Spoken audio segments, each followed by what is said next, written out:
Slišal sem mnoge zgodbe o tem, kakšen naj bi bil tvoj tih šepet ljubezni mi v noči. Je govoril, praviš, da si me vesel in da si vedno z menoj. Dober si, oče, ja dober si, ja dober si, ja dober si. In ti ljubiš me, ja ljubiš me, ja ljubiš me, ja ljubiš me. In videl sem mnoge iskati resnico okrog sveta, a vem, da ti edini odgovore vse imaš, saj ti veš, kaj potrebujemo brez naših besed. Dober si, oče, ja dober si, ja dober si, ja dober si. In ti ljubiš me, ja ljubiš me, ja ljubiš me, ja ljubiš me. Ker popolne so tvoje poti, ker popolne so tvoje poti, ker popolne so tvoje poti za nas. Ker popolne so tvoje poti, ker popolne so tvoje poti, ker popolne so tvoje poti za nas. Te ljubezni ni moč zanikati, opisati se ne da. Mir nerazložljiv je, presega vsak razum, ko še globlje vabiš me, ko še globlje vabiš me, ko še globlje vabiš me v svoj ljubič objem. Dober si, oče, ja dober si, ja dober si, ja dober si. In ti ljubiš me, ja ljubiš me, ja ljubiš me, ja ljubiš me. Dober si, oče, ja dober si, ja dober si, ja dober si. In ti ljubiš me, ja ljubiš me, ja ljubiš me, ja ljubiš me. Dober si, oče, ja dober si, ja dober si, ja dober si. Ti ljubiš me, ja ljubiš me, ja ljubiš me, ja ljubiš me.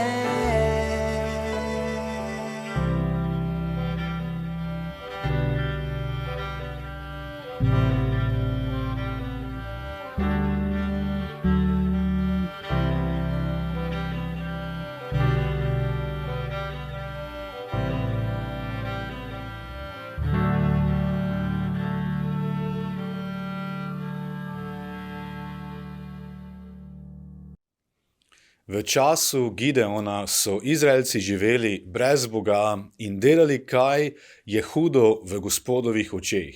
Živeli so v grehu, zato je Bog dopustil, da so jih Midjanci zavzeli in vladali 7 let. Izraelci se niso upali boriti proti Midjancem. Namesto tega so se skrili in naselili v gorske globeli, v votline in v različna zaklonišča. Tam so se skrivali pred Midjanci. Ne samo to, da so izgubili svojo neodvisnost in se zaradi strahu skrivali pred svojimi sovražniki. Midjanci so jih tudi mučili in jim vedno znova ukradli ali uničili poljske pridelke. Tako so Izraelci zaradi Midjancev silno ubobožali in stradali v lakoti.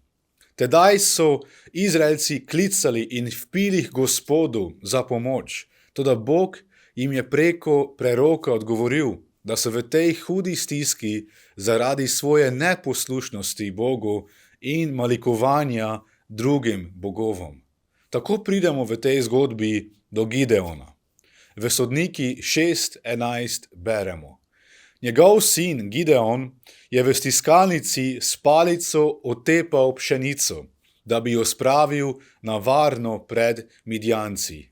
Kdo je bil Gideon? Gideon je bil iz izraelskega roda Manase.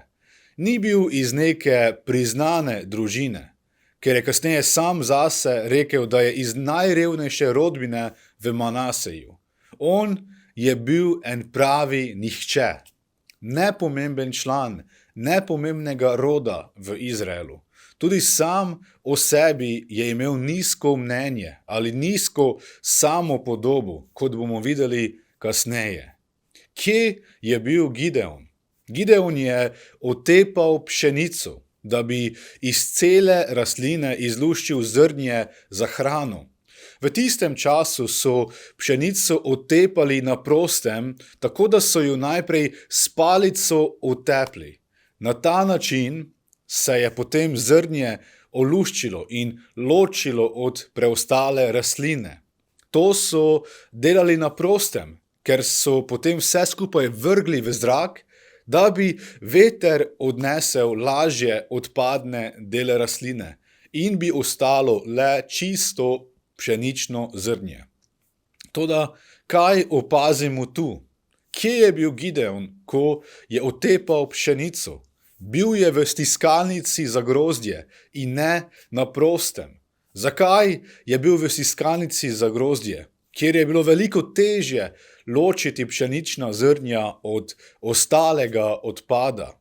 Zato, ker se je tam skrival pred Midjanci. Ni hotel biti na prostem, da ga slučajno ne bi opazili in mu odvzeli pšenico. Gideon se je dobesedno skrival pred Midjanci, ker se je bal. Skupaj z večino Izraela se je tudi on bal Midjancev in se skrival pred njimi. Bil je pravi strahopetec. Gideon sam zase nikoli ne bi rekel, da je junak in da lahko naredi nekaj zares junaškega za Boga. Toda Bog nas vidi z drugimi očmi. V nas vidi, kdo smo mi v njem. Hvala Gospodu, da nas ne pusti tako šibke, kot smo. Ne, on ima nekaj večjega, nekaj boljšega pripravljeno za naše življenje. V 12. vrsti beremo naprej. Tedaj se mu je prikazal Gospodov angel in mu rekel: Gospod s teboj, močni junak. Predstavljam si, kako se je Gideon ozrl naokrog, če je slučajno tam še kdo drug, s katerim se pogovarja ta Gospod. Kdo je močni junak? Bog mu pa pravi: ti si močni junak. On pa Bog odgovori: jaz, kaj ti resno misliš? Jaz nisem noben junak. Bog je videl Gideona kot močnega in hrabrega junaka, čeprav je trenutno bil pravi strahopetec. Tudi v tem trenutku je Gospod videl, kdo bi Gideon lahko postal v Božji moči. In Bog ima za vsakega izmed nas pripravljen čudovit načrt. Čeprav smo v svoji lastni moči šibki in velikokrat pademo, pa smo v moči Svetega Duha lahko božji služabniki, ki spreminjajo okolje okrog sebe. Ampak Gideon še tega ni prepoznal. Veste, Gideon je tudi sam dovolil, da okoliščine vplivajo na njegovo vero in njegov odnos z Gospodom. Zaradi te stiske z Midjanci ni bil prepričan, če je Gospod sploh še z njimi. V 13. vrsti naprej beremo. Gideon mu je rekel, toda moj Gospod, če je Gospod z nami, zakaj nas je potem vse to zadelo? Kje so vsa njegova čudežna dela, o katerih so nam pripovedovali naši očetje, ko so rekli, ali nas ni Gospod izpeljal iz Egipta? Zakaj pa nas je Gospod zavrgel in izročil v roke Midjancem? Lahko bi rekli, da se je Gideon upravičeno spraševal, kje je Bog? Kje je Bog sredi te hude stiske, ko ga nujno rabimo? Mislil je, jaz več ne vidim Boga v mojem življenju, izginil je. Tudi ti se mogoče trenutno sprašuješ, kje je Bog, ko ga rabimo? Bog, kje si zdaj, ko sem v zdravstvenih težavah? Bog, kje si, ko se borim s finančnimi težavami? Bog, kje si, ko tako trpim? Bodimo pozorni, kako ga je Gospodov angel naslovil, ko je prišel do njega. Gospod s teboj, mu je povedal, kar lahko tudi pomeni, Gospod je s tabo. Bog je Gideonu že od začetka tega pogovora povedal, da je z njim. Dragi brat in sestra, dragi prijatelj, tudi če se nam zdi, da je Boga ni za nami, imam za vas danes čudovito resnico. Gospod je s tabo. Bog tebi in meni še danes obljublja, da je On z nami. Jezus je prišel na ta svet, da bi bil Emanuel ali Bog z nami. Ti nisi sam, čeprav se ti morda tako zdi. Ne, Gospod je s tabo in želi biti s tabo. Potem je Gospod odgovoril Gideonu. Naslednje, v 14. vrsti beremo, kaj mu je povedal. Gospod se je obrnil k njemu in rekel, pojdi v tej svoji moči in rešil boš Izraela iz rok Midjancev, ali te ne pošiljam jaz sam. Gospod je Gideonu s temi besedami razodel njegov načrt ali namen za Gideonovo življenje. Rešil naj bi Izraela iz rok Midjancev. Ta mladenič, ki se je skrival pred Midjanci in naskrivaj spravljal žito, da ga le ne bi opazili in mu ukradli njegov pridelek. Ta strahopetec, ki si ni upal biti niti opažen od sovražnika. Predstavljam si, kako Gideon znova gleda naokrog. Ali ni tam slučajno še kdo drug, s kom se Gospod pogovarja? Verjetno si je mislil, čakaj malo, ti to resno misliš?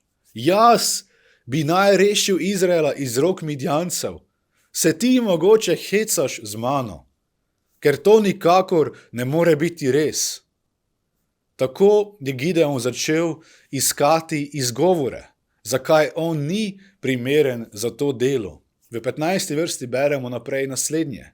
Rekel mu je, toda moj Gospod, s čim bom rešil Izraela? Glej, moja rodbina je najrevnejša v Manaseju in jaz sem poslednji v hiši svojega očeta. Kolikokrat dovolimo našim naravnim slabostim in pomanjkljivostim, da nas ločujejo od tega, kar ima Bog pripravljeno za nas. Kolikokrat sami iščemo izgovore, zakaj mi nismo najbolj primerni za delo, v katero nas kliče Gospod. In potem v 16. vrsti beremo Božji odgovor. Gospod pa mu je rekel, jaz bom s teboj. Pobil boš Midjance, kakor enega moža. Gospod mu je obljubil, da bo z njim in da mu bo pomagal do zmage. Bog mu je dejal, da se bo on sam boril za njih in jim bo pomagal do zmage. Veste, če nas Gospod kliče v neko delo in želi, da mu služimo na določenem področju, potem nam bo tudi dal vse, kar potrebujemo, da to delo lahko dobro opravimo. Gospod nas nikoli ne kliče v nekaj, kar mi ne bi mogli storiti. On nas ne vodi v smer poraza. Tudi če sami v svoji moči nekaj ne zmoremo, pa nam on obljublja, da je z nami in nam bo pomagal. Toda Gideon je še vedno bil skeptičen in se ni želel prepričati, da bo res tako. V 17. vrsti potem beremo, da je rekel Gospodu naslednje: če sem našel milost v tvojih očeh, mi daj znamenje, da si ti, ki govoriš z menoj. Gideon ne more kar tako verjeti temu človeku, ki govori z njim. Želi si dokaze. Kajti to ni bila oseba v podobi angela, temveč sam Bog v podobi človeka, ki je govoril z njim. Zato je Gideon zahteval znamenje, da bi dobil potrdilo, če je ta beseda res od Boga. In Gideon je tako prosil Gospoda, naj ne odide do njega, dokler se on ne vrne z darom, ki ga bo daroval Gospodu. Tako je Gideon odšel in pripravil kozjega mladiča in nekvašenega kruha, ter se vrnil nazaj k Gospodu, ki ga je tam čakal. In od 21. do 22. vrste beremo naprej naslednje. Gospodov angel je tedaj vzel konec palice s svojo roko in se dotaknil mesa in nekvašenega kruha. Iz skale je tedaj švignil ogenj in použil meso in nekvašeni kruh. Gospodov angel pa je odšel izpred njegovih oči. Tedaj je Gideon videl, da je bil Gospodov angel. Gospod je razodel Gideonu, da je to res on, ki govori z njim. Dal mu je znamenje, da je iz skale švignil ogenj, ki je tedaj použil meso in nekvašeni kruh, ki ga je Gideon prinesel za daritev. Ne samo to, ta oseba, ki se je z njim pogovarjala, je kar naenkrat izginila izpred njegovih oči. V trenutku ga več ni bilo pred njim. Tako je Gideon spoznal, da je to res Bog, ki govori z njim. Na koncu tega srečanja Gideona z Bogom vidimo, da je Gideon spoznal Božji načrt za svoje življenje in ga nekako tudi sprejel, čeprav je še vedno odlašal. Veste, tudi mi smo sredi boja, če se tega zavedamo ali ne. Ne glede, če si želimo priznati ali ne, smo v duhovnem boju, kjer se bojuje luč nebeškega kraljestva proti temi Satana in njegovih demonov. Kako izgleda ta boj? V Efežanom 6:12 beremo o tem naslednje.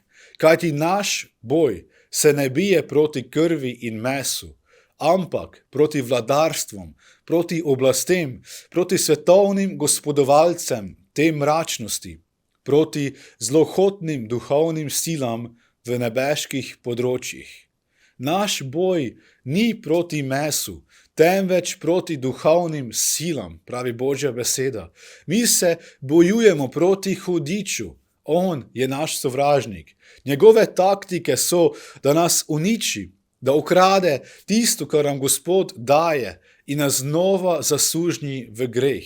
Zato ne poslušajmo hudiča, ki prihaja k nam z mislimi in lažmi, da smo nepomembni, da nič ne moremo prispevati k Božjemu delu. Kolikokrat sem že slišal od ljudi, kako oni ne zmorejo aktivno služiti Bogu v cerkvi. Veste, to je laž in prevara od hudiča.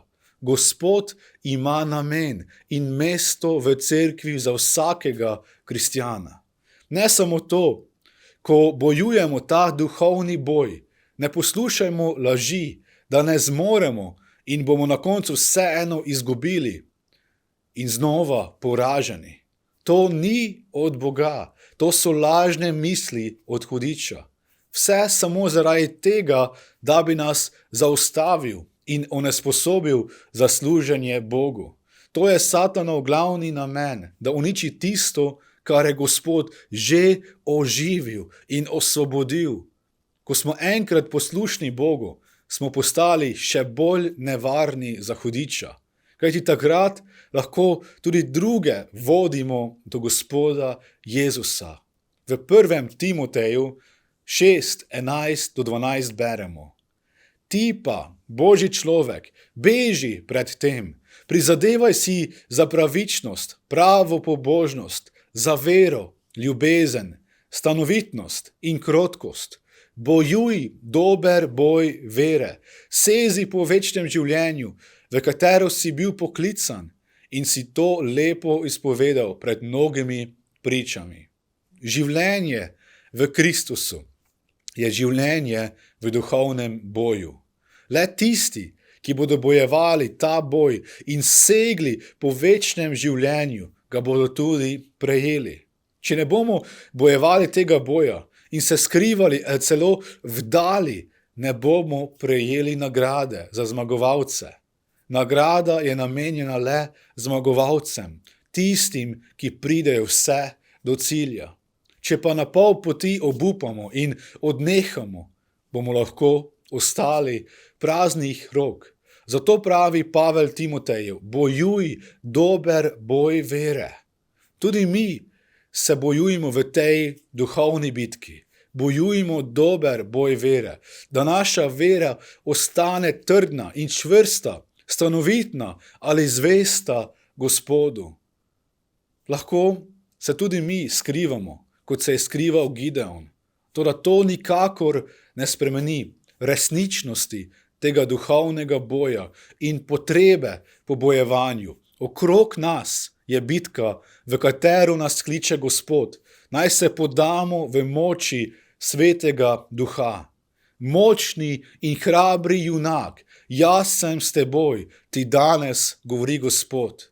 Zato ne bodimo strahopetni, kajti v Jezusu smo zmagovalci. Kristus je že zmagal in mi smo zmagovalci z njim.